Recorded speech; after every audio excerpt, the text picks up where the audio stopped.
हाँ जी, नमस्कार। सभी का एक बार फिर से अपने इस डिजिटल प्लेटफॉर्म पे स्वागत है।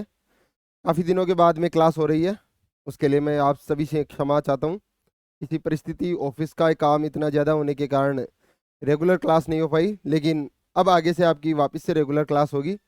इतिहास, कला, संस्कृति का जो पोर्शन बचा हुआ है, अपने लोक संगीत, लोक नृत्य और उसके बाद में जो दो चार मोटे मोटे टॉपिक जो बचे हुए हैं, उसको अपन कवर करते हुए फिर राजस्थान की ज्योग्राफी वाला पोर्शन कंप्लीट करेंगे।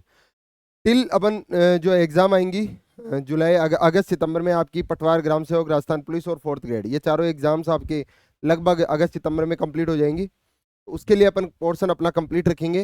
राजस्थान पुलिस की एग्जाम डेट आपको पता ही है सभी को, सितंबर में पोस्टपोन्ड हो गई है। ठीक है ना, पहले जुलाई में होनी थी लेकिन सितंबर में चली गई है। तो सारी एग्जाम्स आपके आने वाले 1-2 महीने में है। तब तक अपन अपना जो सिलेबस है, जो अपना मेन मेन टॉपिक जहाँ से क्वेश्चंस बनने की प्रायोरिटी ज़्यादा है, वो अपन कवर करते जाएंगे और उसकी पीडीएफ आपको अपने टेलीग्राम चैनल पे मिल जाएगी। ठीक है ना। आज का अपना जो टॉपिक है वो राजस्थान के लोक संगीत, लोक गीतों वाला टॉपिक अपन ने कंप्लीट कर लिया था। आज जो अपना टॉपिक बचा हुआ है लोक संगीत। ठीक है, लोक संगीत वाला एक छोटा सा टॉपिक है। कई बार क्वेश्चन यहाँ से सीधा सीधा पुटअप हो जाता है कथक के संबंध में, ख्याल शैली के संबंध में। ठीक है ना, तो वो सीधा अपन यहाँ से कवर देखते हैं अपन। ठीक है ना। अपना टॉपिक है लोक संगीत। लोक संगीत, फोक सॉन्ग और फोक आर्ट। संगीत और लोक गीत, गीत जो नॉर्मली होते हैं, जो अपन आम राजस्थानी भाषा में देखते हैं, ग्रामीण क्षेत्रों में नॉर्मली अपन अपने दादाजी और बड़े बुजुर्गों को बोलते हुए भी देखते हैं। ठीक है ना। उसी से लगता है एक और टॉपिक है लोक संगीत। लोक संगीत में 3 शैलियां अपन मुख्यतः देखेंगे। एक गाने की शैली, जिसको अपन बोलेंगे गायन शैली, यानी गाना। ठीक है ना। एक वादन बजाना, वादन बजाना, जो भी वाद्य यंत्र अपन बजाते हैं। एक नृत्य, साथ में डांस भी। ठीक है ना, नृत्य। यानी जब तीनों एक साथ हो, कोई गाना गाया जाए किसी वाद्य यंत्र की सहायता से, ठीक है ना, और उसमें साथ में नृत्य भी किया जाए, तो ये तीनों चीजें क्या हो जाएगी, लोक संगीत। तीनों का समन्वय रूप है वो लोक संगीत में देखेंगे। अपन ने अलग से लोक गायन से ली इस मतलब अपन ने देखा था एक लोकगीत, केसरिया बालम आओ नी पधारो हमारे देश। वो अपना जो फोक सॉन्ग था, राजस्थान का राज्य गीत था, वो था। वो किस शैली में गाया गया था, मांड शैली में। वो अपन आगे देखेंगे। वो जो जिस शैली में गाए जा रहे हैं, तो वो ध्रुपद गायकी, ख्याल शैली, ये दो गायन शैली के दो पार्ट है। ऐसे ही वादन शैली के दो घराने प्रसिद्ध है, सोनिया घराना और बिनकार घराना। दोनों ही जयपुर के हैं। ठीक है ना, दोनों ही जयपुर के। अपन को यहाँ केवल to the point rapid revision के हिसाब से क्लास लेनी है, क्लास देखनी है। बाकी मैटर आपके पास खूब पढ़ा हुआ होगा, खूब किताबें आपने पढ़ रखी होगी। अपन यहाँ मोटिव है टू द पॉइंट एग्जाम की दृष्टि से अपने को कवर करना है।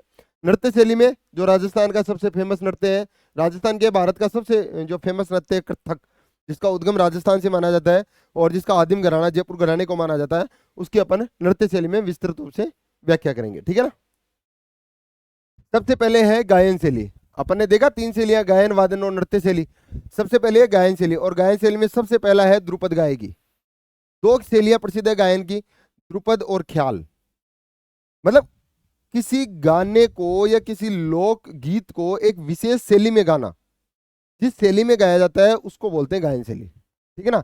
अब ध्रुपद गायकी, अब इनको अपने को ध्यान क्या रखना है, इसका कोई फेमस कलाकार कोई है, शुरुआत या प्रारंभ प्रवर्तन कौन है इसका, अगर कोई शासक जो इसको सपोर्ट कर रहा है, प्रोत्साहन दे रहा है, तो उसके संबंध में अपन देखेंगे। ठीक है ना।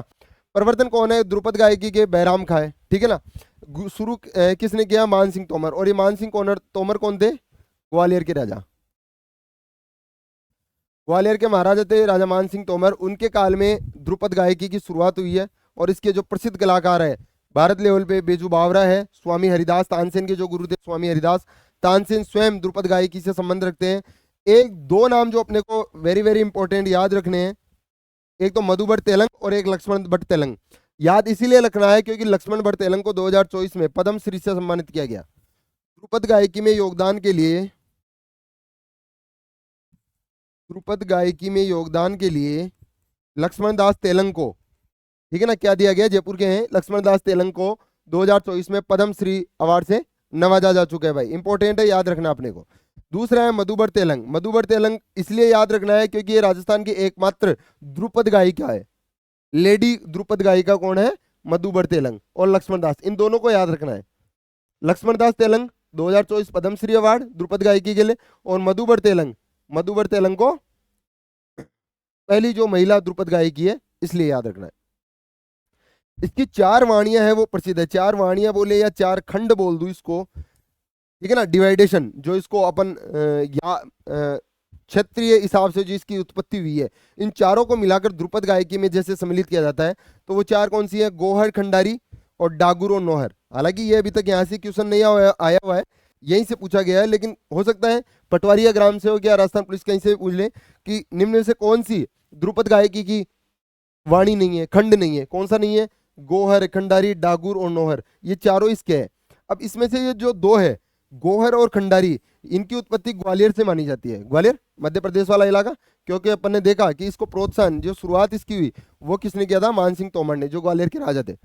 तो जो 2 वाणियां हैं, कौन कौन सी? गोहर और खंडारी, इनकी उत्पत्ति तो ग्वालियर से मानी जाती है, और बाकी की दो है, डागुर और नौहर, इनकी उत्पत्ति है वो जयपुर से मानी जाती है। ध्रुपद गायकी शुरुआत किसने की? बैराम खान ने प्रवर्तक माना जाता है, और राजा मान सिंह तोमर जो ग्वालियर के राजा थे, उन्होंने इसका शुभारंभ किया था। इसकी 4 वाणियां गोहर, खंडारी, नौहर और डागुरी, ठीक है ना।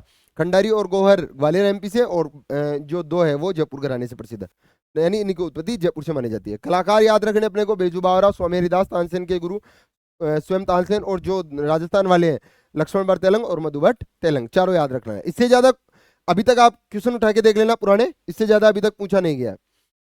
दूसरा है ख्याल गायकी। भारतीय शास्त्रीय संगीत की प्रमुख शैली है ख्याल गायकी, यानी गाने की एक स्पेशल जो परंपरा जो शुरू की थी अमीर खुसरो ने, यानी इसका शुरुआत किसने की थी? अमीर खुसरो ने शुरू किया था इसको। ख्याल गायकी की शुरुआत किसने की थी? अमीर खुसरो है। स्टार लगा देना, ये क्वेश्चन पूछा हुआ है। ये क्वेश्चन भी पूछा हुआ है, टर्की, जो वर्तमान में तुर्की है, टर्की के जो शासक थे हुसैन शाह सर्की, उन्होंने इसको बढ़ाने के लिए बहुत ज्यादा प्रयास किया। तो किस शासक ने ख्याल गायकी को प्रोत्साहन देने के लिए, विशेष योगदान देने के लिए प्रयास किया? हुसैन शाह सर्की। देख लेना ग्राम सेवक का पेपर उठा के, पुराना पेपर 2022 वाला, पूछा हुआ है ये क्वेश्चन सीधा सीधा, ठीक है ना। तो हुसैन शाह, टर्की के शासक हुसैन शाह ने ख्याल शैली को बढ़ावा देने के लिए, विशेष योगदान देने के लिए प्रोत्साहन किया। कौन? हुसैन शाह सर्की। प्रवर्तक शुरुआत किसने की? अमीर खुसरो ने। जबकि इसका प्रवर्तक किसको माना जाता है? तानसेन का जो पुत्र था सदारंग, उसको इसका प्रवर्तक माना जाता है। गायकी में ध्रुपद गायकी और ख्याल गायकी याद रखनी। ध्रुपद गायकी मान सिंह तोमर, बैराम का, बेजू बावरा, हरिदास तानसेन, मधुबर तेलंग और लक्ष्मण दास तेलंग, 4 वाणियां गोर, खंडारी, नौहर, डागुरी, ठीक है ना। ख्याल गायकी परंपरा भारतीय शास्त्रीय संगीत की मुख्य शैली, अमीर खुसरो द्वारा शुरू की गई। प्रवर्तक सदारंग, तानसेन के जो पुत्र थे सदारंग, और हुसैन शाह सर्की थे टर्की के सुल्तान, उन्होंने इसको विशेष प्रोत्साहन दिया। नेक्स्ट है ख्याल गायकी के कुछ घराने जो प्रसिद्ध है। ध्रुपद गायकी की कोई घराना प्रसिद्ध नहीं है, बस वो 4 वाणियां याद रखनी है अपने। ख्याल गायकी के कुछ घराने हैं जो प्रसिद्ध हैं, उनको याद रखना अपने को, और उनका याद रखना, क्या याद रखना है? प्रवर्तक कौन था और उसके मुख्य कलाकार कौन थे। घराना, प्रवर्तक और कलाकार, बस ये 3 चीजें। इससे ज्यादा अपने को ना रामायण पढ़नी है, ना फालतू की चीजों में घुसना अपने को, ठीक है ना। पहला घराना है जयपुर घराना। जयपुर घराना के प्रवर्तक कौन है? मनरंग, और मनरंग को भूपत का भी कहा जाता है। ये किसी एग्जाम में पहले मनरंग था, दूसरे एग्जाम में भूपत का पूछा गया था, तो मनरंग ही भूपत का है, ये याद रखना, जयपुर घराने। अन्य कलाकार कौन कौन से इसके? मोहम्मद अली कोठी वाले और केसर भाई। हालांकि यहाँ से क्वेश्चन नहीं आया, मनरंग से है अभी तक, हो सकता है पूछ ले केसर भाई का संबंध किस घराने से है, किस गायकी से है, तो ख्याल गायकी। गायकी पूछ ले तो ख्याल गायकी, और घराना पूछ ले तो जयपुर घराना, क्योंकि ऐसा क्वेश्चन एक बार आया हुआ, वो मैं बता दूंगा। दूसरा है दिल्ली घराना। दिल्ली घराने के प्रवर्तक कौन है? नियामत का सदारंग, तानसेन के पुत्र सदारंग वाले, वही सदारंग है, इसको नियामत का भी कहते हैं। तीसरा है पटियाला घराना। पटियाला जयपुर घराने की एक उपशाखा के रूप में इसको जाना जाता है, और इसके प्रवर्तक है अली बख्श और फतेह अलू, और इनको कहा जाता है आलिया फतू। आलिया फतू है, ठीक है ना। अली बख्श, फतेह अली, आलिया फतू है, इनको कहा जाता है। इसके पटियाला घराना, लखनऊ पंजाब वाला इलाका, तो वहां इसकी ये जयपुर की उपशाखा थी, और इसके प्रवर्तक थे अली बख्श, फतेह अली, और मुख्य अन्य कलाकार थे वो गुलाम अली। ये गायक गजल गाते थे, गजल गायक थे ये, ठीक है ना। तो वो भी एक घराने से संबंधित, और ख्याल रूप में ये गजल गाते थे, गुलाम अली, ठीक है ना।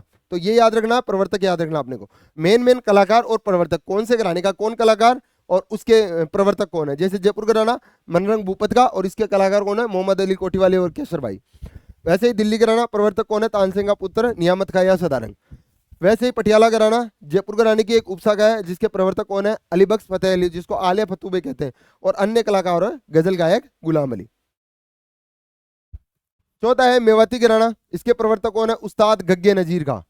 गग्गे नजीर का ये जोधपुर के थे, महाराजा जसवंत सिंह के दरबारी सम्मानित दरबारी थे गग्गे नजीर का। वो किसके प्रवर्तक है, मेवाती घराना। आप जब ज्योग्राफी में पढ़ेंगे ना, तो मेवात वाला इलाका है वो अलवर भरतपुर को मेवात वाला इलाका कहा जाता है, ठीक है ना।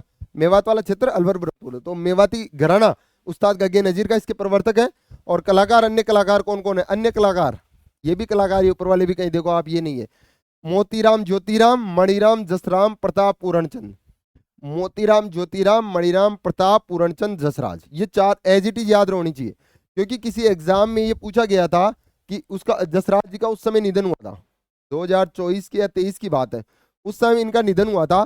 तो ये पूछा गया था कि पंडित जसराज हाल ही में जिनका निधन हुआ, उनके संबंध में कौन सा कथन सत्य है। ये ख्याल घराने से संबंधित थे या ख्याल शैली से संबंधित थे, ये मेवाती घराने से संबंधित थे, तो वह मेवाती घराने नहीं था, वह ख्याल शैली दी हुई थी। तो ख्याल तो शैली हो गई, लेकिन घराना पूछे तो वो मेवाती घराना है, ऐसे याद रखना अपने को, ठीक है ना। तो कौन कौन से कलाकार मेवाती घराने के, मोतीराम ज्योतिराम मणिराम जसराम प्रताप पूरणचंद, ऐसे याद रखना, मोतीराम ज्योतिराम मणिराम जसराम प्रताप पूरणचंद, ठीक है ना। तो ये कलाकार सारे याद रखने हैं। गग्गे नजीर का याद रखना है, इसके मुख्य प्रवर्तक है। नेक्स्ट है किराना घराना। किराना घराना के प्रवर्तक बंदे अली खां, ठीक है ना। और इसके अन्य कलाकार कौन है, गंगूबाई हंगल, रोशन आरा बेगम जो इंडिया लेवल पे बहुत प्रसिद्ध है, और पंडित भीमसेन जोशी, सारे भारत लेवल पे बहुत ज्यादा प्रसिद्ध कलाकार है ये, ठीक है ना। इनके सबने नाम सुने होंगे लगभग, ठीक है ना। तो ये कौन से घराने से संबंधित है, किराना घराना। अभी तक मेवाती घराना और जयपुर घराना, इन दो से अभी तक क्वेश्चन है। एक अतरौली घराना, ये लास्ट वाला, अतरौली घराने से भी क्वेश्चन पूछा गया है, किराना से नहीं है, हो सकता है आ सकता है। बंदे अली खां का संबंध किससे है, इससे, बंदे अली खां का किराना घराने से, और गग्गे नजीर का अपने मेवाती घराने, ठीक है ना, जोधपुर से जसवंत सिंह के दरबारी। नेक्स्ट है अतरौली घराना। अतरौली घराना, घराना, अब आप बोलोगे घराना, घराना का मतलब है किसी विशेष स्थान पर किसी गायकी को प्रोत्साहन जहां मिला। जयपुर में मिला वो जयपुर घराना हो गया, पटियाला वाले इलाका में मिला पटियाला घराना हो गया, लखनऊ वाले इलाके में मिला लखनऊ घराना हो गया, ठीक है ना। तो जिस इलाके में उसको संरक्षण मिला उस गायकी को, तो उसी को क्या बोल दिया, घराना। और वो पीढ़ी दर पीढ़ी, उसके जो पीढ़ी दर पीढ़ी है कलाकार, वो उसी से संबंधित है, तो वो एक पूरा घराना हो गया, ठीक है ना। तो ऐसे है। प्रवर्तक कौन है अतरौली घराना का, साहब का और अदलादिया का, साहब का और अल्लाह दिया का, याद रखना भाई, साहब का और अल्लाह दिया का। अल्लाह दिया का नाम इसलिए इंपॉर्टेंट है, इनको माउंट एवरेस्ट ऑफ म्यूजिक कहा जाता है, संगीत सम्राट की उपाधि से इसको सम्मानित किया जा चुका है, अल्लाह दिया का को, ठीक है ना। और एक कलाकार जो याद रखना है, एग्जाम में पूछा गया है सीधा सीधा, मानतोल का, जयपुर के मानतोल का, इनको रुलाने वाले फकीर कहा जाता है। मतलब गाने की कलाई ऐसी थी कि सामने वाला सुन के आंसू निकाल दे, ठीक है ना, यानी रोने की स्थिति बन जाए, इसलिए इनको रुलाने वाला फकीर कहा जाता है मानतोल का। किससे संबंधित है, अतरौली घराने से, याद रखना ये अपने को, ठीक है ना। निम्न में से कौन सा रुलाने वाले फकीर के नाम से प्रसिद्ध है, किसका उसका संबंध किससे है, तो संबंध तो अतरौली घराने से, और किससे उसका नाम क्या है, मानतोल का, जयपुर वाले, ठीक है ना। अंतिम घराना है ख्याल घराने का, डागर घराना, और इसके प्रवर्तक कौन है, बैराम का, ठीक है ना। तो ये अपने प्रमुख ख्याल घराने हो गए, और इनसे संबंधित अपने को कलाकार याद रखने, ख्याल गायकी द्रुपद गायकी बैराम का, और जो राजा मान सिंह तोमर थे, ठीक है ना, चार वाणियाँ जयपुर वाली और ग्वालियर वाली, और ख्याल गायकी के अपने पढ़ी लिए, जयपुर घराना, अतरौली घराना, मानतोल का, पटियाला घराना, किराना घराना, दिल्ली घराना, तो सबके कलाकार और प्रवर्तक, इतना ही अपने को याद करना है, ठीक है ना। नेक्स्ट है गाने वाली कला देख ली, अब वादन वाले देख लेते हैं। वादन के लिए दो जयपुर घराने प्रसिद्ध है, एक जयपुर का सोनिया घराना और एक बीनकार घराना, ठीक है ना। सोनिया घराने के प्रवर्तक है तानसेन का पुत्र सूरत सेन, और इसी को सोनिया घराने को क्या नाम जाना जाता है, सितारियों का घराना कहा जाता है। बीनकार घराना, इसके प्रवर्तक है रज्जब अली बीनकार। हालांकि यहाँ से क्वेश्चन अभी तक आया नहीं है, लेकिन हो सकता है भविष्य में आपसे पूछ लिया जाए सीधा सीधा कि सोनिया घराना बीनकार घराना किससे संबंधित है, वादन शैली से, ठीक है ना। और रज्जब अली बीनकार या सितारियों का घराने किसको कहा जाता है, तो सीधा सीधा क्वेश्चन पुटअप हो सकता है। आप देख लेना, संगीत कला से लगभग एक क्वेश्चन किसी एग्जाम में आते हैं, किसी एग्जाम में नहीं आते, तो अपन मोटा मोटा देख रहे हैं, हो सकता है आ जाए, तो सीधा सीधा अपने को कलाकार वगैरह घराने याद रखने। नेक्स्ट है वादन हो गया, गायन हो गया, अब है नृत्य शैली, और नृत्य का सबसे जो इंपॉर्टेंट है कथक, ठीक है ना। कथक सब जानते हैं कथक के बारे में, कथक के बारे में सब जानते लगभग, ठीक है ना। तो सबने कथक देखा हुआ है, वो ऐसे ऐसे करके, ठीक है ना, करते हैं ना। तो किसी को आता भी होगा शायद कथक। तो डांस, ठीक है ना, बहुत शानदार प्रस्तुति। इसको मंगलमुखी नृत्य भी कहा जाता है। और उत्तर भारत का सबसे महत्वपूर्ण शास्त्रीय, जब इंडिया लेवल पे स्टैटिक जी के पढ़ोगे तो 6 शास्त्रीय नृत्य है लगभग वहाँ शायद। मोहिनीअट्टम, कुचिपुड़ी, कथकली, ठीक है ना, कथक, कथक, कथकली, मोहिनीअट्टम, उड़ीसी और कुचिपुड़ी, तो उन्हीं में से एक कथक भी है। ये भी शास्त्रीय नृत्य ही है और ये उत्तर भारत का है। इसका अगर मैं उद्गम मानूं तो राजस्थान इसका उद्गम है, ठीक है ना। और इसका अगर आदिम घराना में मानूं, आदिम घराना, क्वेश्चन यहीं से सीधा सीधा आया हुआ है कि कथक घराने का आदिम घराना कौन सा है। कथम का आदिम घराना कौन सा है? जयपुर घराना। ये क्वेश्चन बार बार आया हुआ है, चाहे आप देख लेना। कथक का आदिम घराना कौन सा है? जयपुर घराना, ठीक है ना। उद्गम राजस्थान। प्रमुख घराने कौन कौन? 3 घराने इसके, जयपुर, बनारस और लखनऊ। तीनों याद करने हैं। कितने घराने हैं? 3 प्रमुख घराने इसके। कौन कौन से? जयपुर, बनारस और लखनऊ, ठीक है ना। अब जयपुर वाला और लखनऊ वाला याद रखना, क्योंकि जयपुर वाला तो सीधा सीधा अपने से संबंधित है, और बनारस वाला इसलिए याद रखना है क्योंकि ये सबसे नवीनतम वो है, घराना है। कथक का सबसे नवीनतम घराना लखनऊ घराना। और इसके जो प्रमुख कलाकार थे वो बिरजू महाराज है। कथक के जो बहुत ही फेमस जो डांसर है वो है बिरजू महाराज, ठीक है ना। बात करते हैं अपन जयपुर घराने की। जयपुर घराने को क्या माना जाता है? आदिम घराना। कथक का अगर सीधा सीधा क्वेश्चन पूछ ले कि आदिम घराना कौन सा है, तो वो कौन सा बताना है? जयपुर घराना, ठीक है ना। और इसके जो प्रवर्तक थे वो कौन है? भानु जी, ठीक है ना। और इसके 2 कलाकारों का नाम अपने को याद रखना है। एक कृष्णलाल छंगाणी, सॉरी कुंदनलाल छंगाणी, छंगाणी ने गंगाणी, ठीक है ना, कुंदनलाल गंगाणी। और ये प्रेरणा श्रीमाली, ठीक है ना। बहुत प्यारा डांस करती है ये लड़की। इनको एक बार देख लेना आप यूट्यूब वगैरह पे अगर देखना चाहो तो। प्रवर्तक भानुजी। कथक का एकमात्र हिंदू घराना भी इसको कहते हैं जयपुर वाले को। और कथक का आदिम घराना कौन सा है? जयपुर वाला, ठीक है ना, याद रखना है भाई। प्रवर्तक भानुजी और कलाकार कौन है? कुंदनलाल गंगाणी और प्रेरणा श्रीमाली। यहाँ से क्वेश्चन आया हुआ है कथक से, बार बार आपको क्वेश्चन मिल जाएगा कहीं ना कहीं से। अगर संगीत कला से क्वेश्चन बनने की प्रायोरिटी ज्यादा है तो जयपुर घराना, अतरौली घराना और कथक, इन 3 से बहुत बार क्वेश्चन बने हुए हैं। सीधा सीधा इन 3 से तो सीधा सीधा आपको मिल ही जाएगा, आप देख लेना प्रीवियस उठा के। तो तीनों को अपने को याद रखना है। आदिम घराना किसे कौन सा आदिम घराना है कथक का? उत्तर भारत की जो शास्त्रीय शैली है वो कौन सी है, ठीक है ना, नर्तक की कथक। और इसके जो कलाकार है कुंदनलाल गंगाणी और प्रेरणा श्रीमाली। ये प्रेरणा श्रीमाला वाला क्वेश्चन भी आया हुआ है, इसका संबंध किससे है? तो कथक से, ठीक है ना। याद रखने ये सीधे सीधे है, इनमें कुछ ज्यादा दिमाग माथा लगाने की जरूरत ही नहीं है। आप तो याद करो, उसके कलाकार याद करो और खत्म, बस इतना ही याद रखना है इसमें, ठीक है ना। अपन ने देख लिया, गायन शैली देख ली। अब देखो अपन ने संगीत में क्या क्या देखा। संगीत कला में 3 चीजें देख ली, एक तो गायन, एक वादन और एक नृत्य। नृत्य वाले में अपन ने देखा कथक। कथक का उद्गम राजस्थान, ठीक है ना। जयपुर घराना, जयपुर आदिम घराना एक तो जयपुर को, ठीक है ना। और हिंदू घराना एकमात्र, 3 घरानों में से एकमात्र हिंदू घराना यही है। भानु जी इसके प्रवर्तक है। और 2 कलाकार गंगाणी, कुंदनलाल गंगाणी और प्रेरणा श्रीमाली, ठीक है। तो ये तो कथक वाला हो गया। दूसरा वादन। वादन में अपन ने देखा सोनिया घराना, सदारंग वो सूरजसेन वाला, ठीक है ना। और बीनकार घराना, दोनों ही जयपुर के, रज्जब अली बीनकार, ठीक है ना। फिर गायन में अपन ने देखा एक ध्रुपद गायकी और एक ख्याल गायकी। ख्याल गायकी के लिए अपन जयपुर घराने वगैरह देखे। ख्याल गायकी को प्रोत्साहन दिए किसने? हुसैन शाह सरकी में। वो तो हुसैन शाह सरकी भी याद रखना अपने को। और इसकी शुरुआत किसने की? अमीर खुसरो ने। अमीर खुसरो भी याद रखना है, ठीक है ना। जयपुर घराना, पटियाला घराना,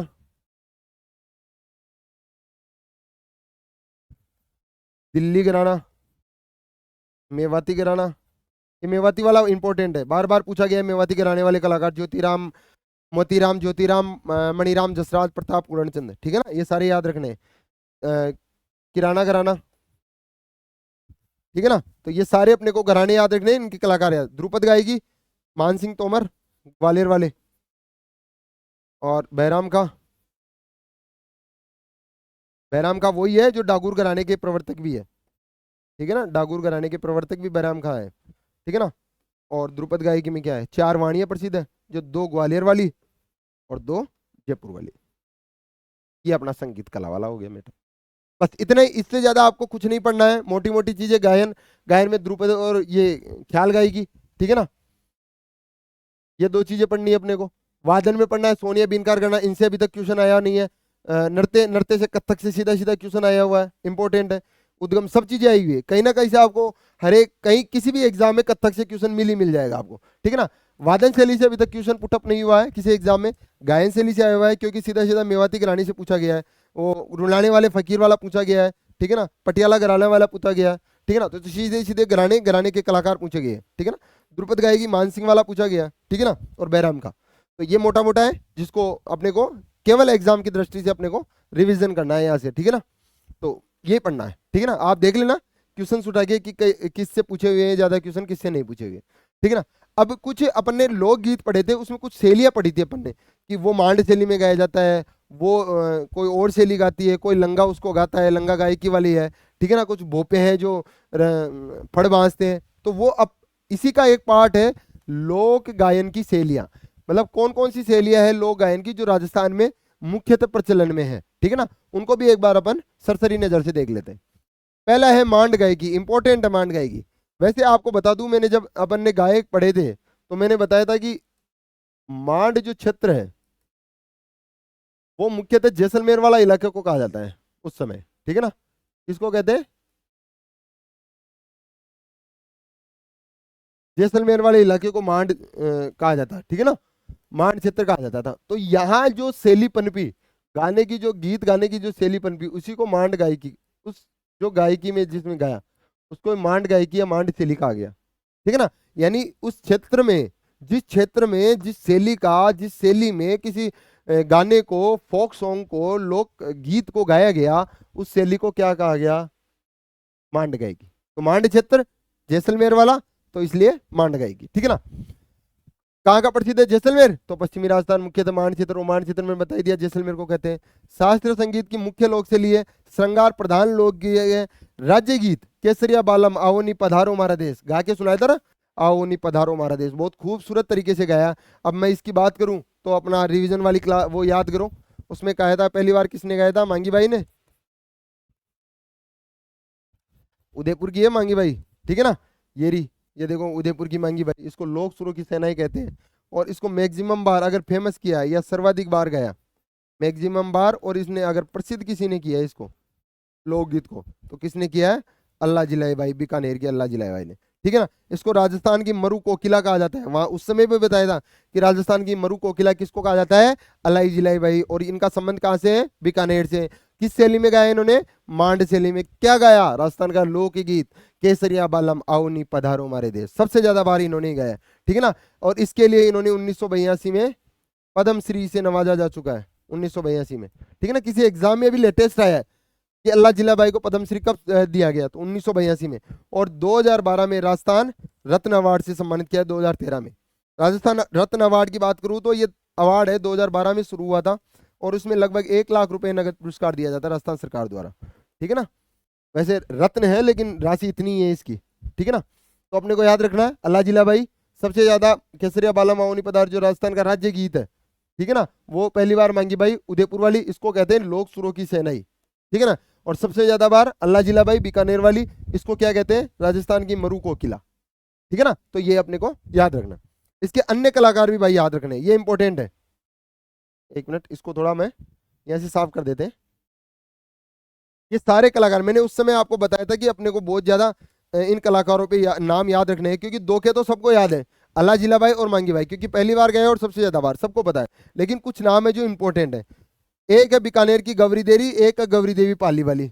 गौरी देवी पाली वाली उसको मांड मल्लिका कहते हैं, उसने स्वर ही इस हिसाब से निकाले इसके कि उसको मांड मल्लिका की उपाधि से सम्मानित है। और गौरी देवी बीकानेर वाली, ये सबको मांगी बाई सबने पढ़ रखा है। अब ये 3 नाम है वो इंपॉर्टेंट है, और एग्जाम में आपको कहीं ना कहीं इन तीनों नामों में से एक का कनेक्शन मिलेगा ही मिलेगा। जमीला बानो जोधपुर, बन्नो बेगम जयपुर और बतूल बेगम जयपुर। हालांकि इनका संबंध नागौर में, पीहर वगैरह इसका नागौर में है, ससुराल यहाँ है शायद, ऐसे कुछ करके है। तो बतूल बेगम वाला आपको इसलिए इंपॉर्टेंट है क्योंकि इनको हाल ही में पद्मश्री से अवार्ड सम्मानित किया गया है 2025 में। इंपॉर्टेंट है भाई, इसलिए इंपॉर्टेंट है कि हाल ही में पद्मश्री से सम्मानित बतूल बेगम का संबंध इनमें से किन कथनों के संबंध में सत्य है। तो कथन दे देगा, कोई भी पूछ लेगा, इनको 2024 में पद्मश्री दिया गया, 2025 में दिया गया, इनको किसी और शैली का नाम दे देगा, जबकि दिया गया मांड गायन शैली के लिए दिया गया। और इनको इनके बारे में एक और इंपॉर्टेंट बात, ये तबला भी बजाती है, तबला वादन भी है, ठीक है ना। तो तबला भी बजाती है, तो एक स्टेटमेंट ये भी दे दे कि ये तबला भी बजाती है। अब किसी को नहीं पता होगा तो वो तो उसको क्रॉस कर देगा कि ये तो गाती है बजाती नहीं है, तो इसका ये भी याद रखना है कि ये तबला भी बजाती है, ठीक है ना। और इनका सबसे इंपॉर्टेंट, इनको नारी शक्ति पुरस्कार से भी सम्मानित किया जा चुका है भाई। राष्ट्रपति जी जो देते हैं ना नारी शक्ति पुरस्कार, तो इनको नारी शक्ति पुरस्कार से सम्मानित किया जा चुका है। और पद्मश्री 2025 में मिला था, और 2024 में इन्होंने कांस में प्रस्तुति भी दी है। तो सारे याद रखने हैं बतूल बेगम के संबंध में। 2025 पद्मश्री, इनको नारी शक्ति पुरस्कार, 2024 में कांस में प्रस्तुति। कांस फेस्टिवल होता है ना, रेड कारपेट बिछाया जाता है वहां पर, ठीक है ना, वहां पे प्रस्तुति देते हैं। और एक और कलाकार आएगा शायद, मामेखा कुछ करके है, राजस्थान के एक कलाकार है, उन्होंने भी कांस में प्रस्तुति दी थी इस समय, मामेखा करके शायद मांगणियार है, ठीक है ना। तो उन्होंने भी उसमें प्रस्तुति, तो ये मांड गायन से लिए इंपॉर्टेंट है भाई, याद कर लेना, ये तो इंपॉर्टेंट लगा लेना इसके, तो इसकी तो सारी चीजें इंपॉर्टेंट है आपको। ये कलाकार तो वेरी वेरी इंपॉर्टेंट है, आपको याद रखने ही रखने, ठीक है ना, सारे याद होनी चाहिए। कहाँ से है ये भी याद होना। जमीला बानो जोधपुर, पूछ ही ले जमीला बानो का संबंध कहाँ से है, मांड गायक कलाकार जमीला बानो का संबंध कहाँ से है, ठीक है ना। तो आपको नाम और कलाकार कहाँ से संबंधित है याद रखना है। नेक्स्ट है एक अन्य शैली तालबंदी गायकी, जो पूर्वी राजस्थान की प्रसिद्ध है और मुख्यतः सवाई माधोपुर की प्रसिद्ध है। इसमें क्या होता है, कवि की जो पदावलियां हैं, कवि जो लेखन करता है ना, कवि जो लेख लिखता है, उसको एक विशेष शैली में गाया जाता है, तबला और हारमोनियम की सहायता से।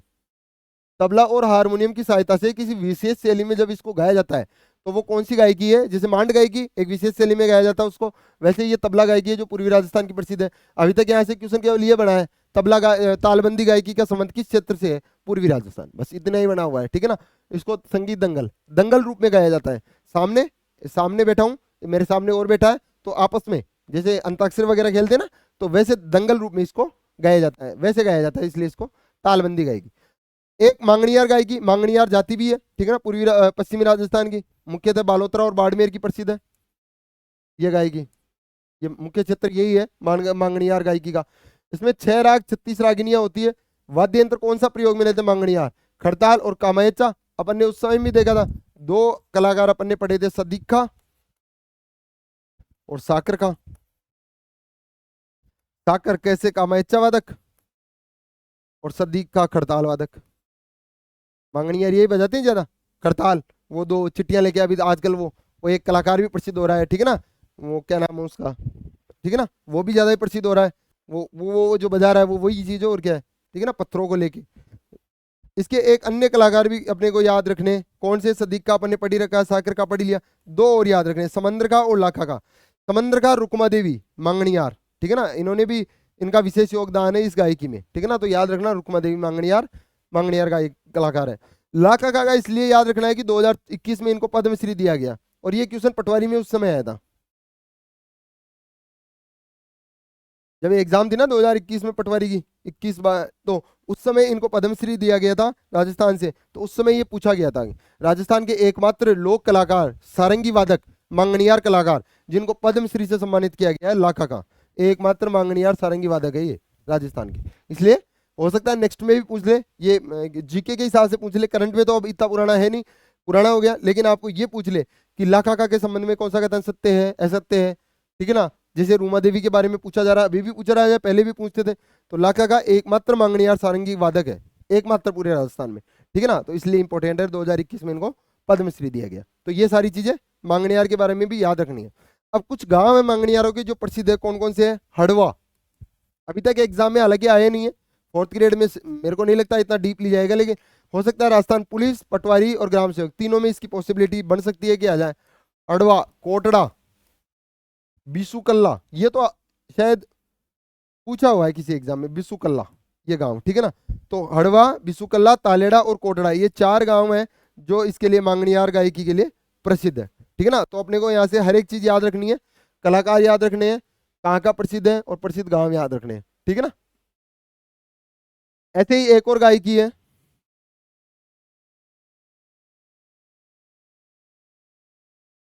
ठीक है ना, लंगा गायकी। जैसे तालबंदी पूर्वी राजस्थान वाली, मंगनियार पश्चिमी राजस्थान वाली, मांडवी पश्चिमी राजस्थान वाली, वैसे ही पश्चिमी राजस्थान की एक और गायकी प्रसिद्ध है, मंगनियार गाय, सॉरी लंगा गायकी। लंगा क्या करते हैं? सारंगी बजाते हैं, कामायच्चा के साथ में सारंगी बजाते हैं, जबकि मांगनियार क्या बजाते हैं? कामायच्चा के साथ में खड़ताल। कलाकार मुख्य कौन कौन से हैं? करीम खा लंगा। और प्रसिद्ध गांव इनका बरनवा जागीर, ये पूछा गया भाई, बरनवा जागीर क्या है, किसके लिए प्रसिद्ध है? लंगा गायकी के लिए प्रसिद्ध है। सीधा सीधा एक क्वेश्चन पूछा गया गांव वाला, ठीक है ना। तो अपने को याद रखना है कि बरनवा जागीर किसके लिए प्रसिद्ध है? लंगा गायकी के लिए। अंतिम जो अपने हैं भोपे, भोपे भी तो गाते हैं ना भाई, फड़का वाचन करते हैं तो वो भी गाते ही हैं, एक वो भी गायकी है। तो वो क्या करते हैं? देवताओं के गीत और भजन गाते हैं। अब कुछ भोपे हैं जिनके अपने को याद रखने हैं भाई, कि वो कौन सा वाद्य यंत्र बजाते हैं उस समय। बाबू जी के बोते रावणत्ता बजाएंगे, रामदेव जी वाली तंदूरा लेंगे हाथ में, तेजाजी में भरेगा तो बरनी वाद्य यंत्र हो जाएगा, भैरू जी मसक, मसक वाद्य यंत्र हो जाएगा, और देवनारायण जी जंतर वाद्य यंत्र, सारे आ गए साहब।